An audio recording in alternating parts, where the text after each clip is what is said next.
Thank you for the invite this morning, and thank you for APIA for having me. So to understand the situation in Australia, you need to understand the starting point of the market. And when you look at Australia, it is very different to many other parts of the world in terms of the distances, in terms of what people buy, and the fact that we are a large nation with a relatively poor public transport system. We rely very heavily on the motor vehicle. So at this point in time, you can see that the market in Australia is dominated by SUVs at almost 57% of all sales. You then have light commercials, which are almost 23% of sales. Now, these are not vans typically.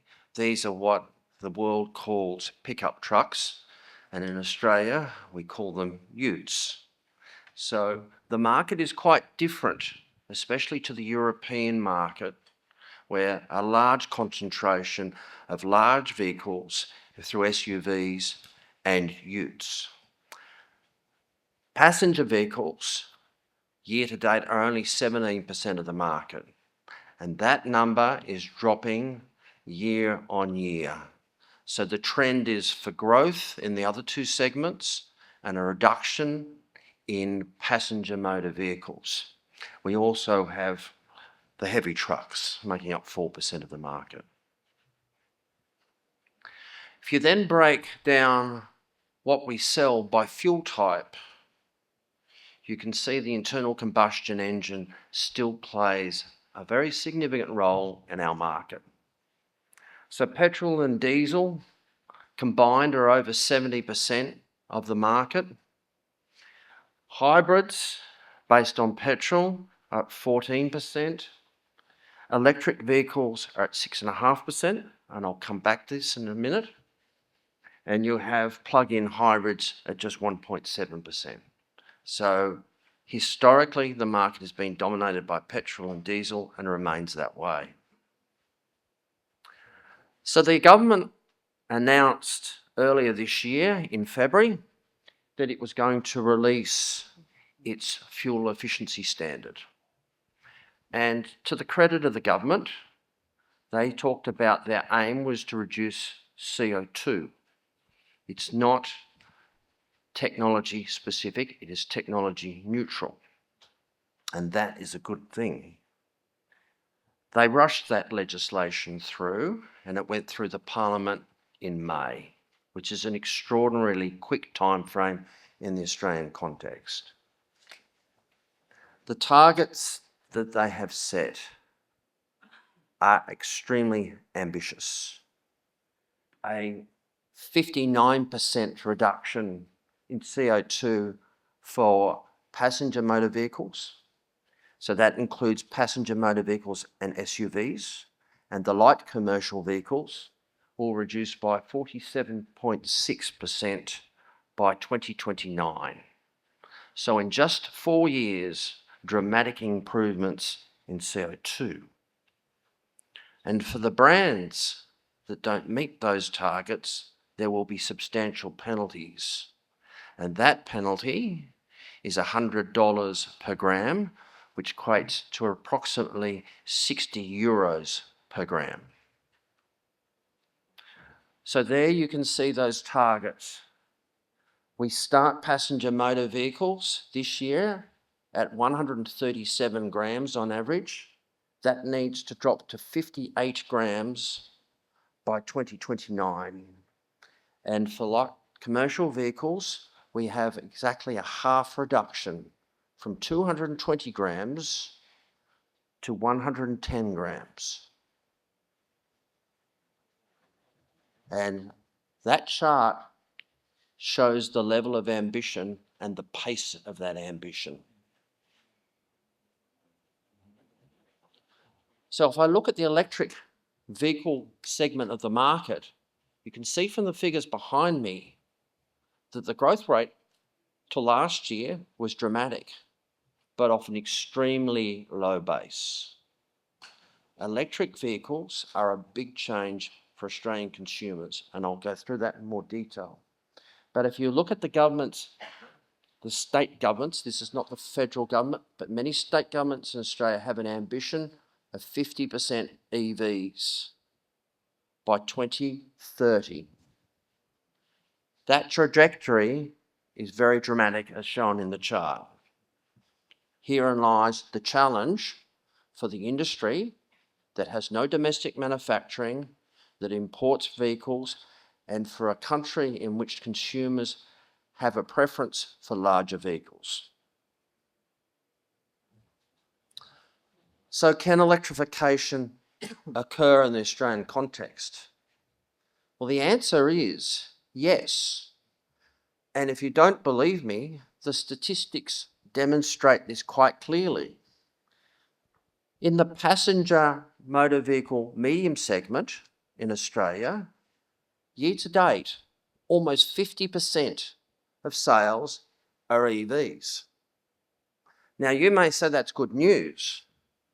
The problem is that segment of the market in Australia is just 5% of the market. What Australians buy, the larger vehicles, like the light commercials, the large SUVs and small SUVs, which you can see there, make up well over 40% of the market. Combined, they're only about 2% of their sales are EVs. So where the product is available at the price point Australians can afford, they will buy electric vehicles. It's getting that technology across the categories of which traditionally we buy. So the consumer is absolutely critical to this discussion. So what are the really big issues? Well, it's the total cost of ownership. Now, the purchase price is important, but there are 5 key factors here. Insurance, the resale price or the residual, the cost of maintenance, and fuel. It's not just the purchase price. Then, another key factor is the consumer's preference. And I've demonstrated where the consumer preference is in Australia, and it's about providing that product in a low emissions form. And that is a great challenge, given what we drive. The third issue for Australia is actually providing the infrastructure to support EVs. Australia is not just a large country, it's a continent in its own. If you drive from the east coast to the west coast of Australia, you will drive 4,000 kilometres. If you drive from the north to the south, you drive over 4,000 kilometres. I flew on Monday from Melbourne to Singapore. It took me 4 hours to fly across Australia. It is a huge country. So, we are a huge country with just 27 million people. How do you provide the electricity to all the points in that country to support electric vehicles?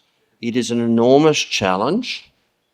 And I make this point because the point is, every country on the transformation to low emission vehicles has multiple challenges, and quite often they are unique to the country. So we're also going through a process of electricity market reform. That means we wish to provide green energy supplies, and Australia has an abundance of wind and sunshine.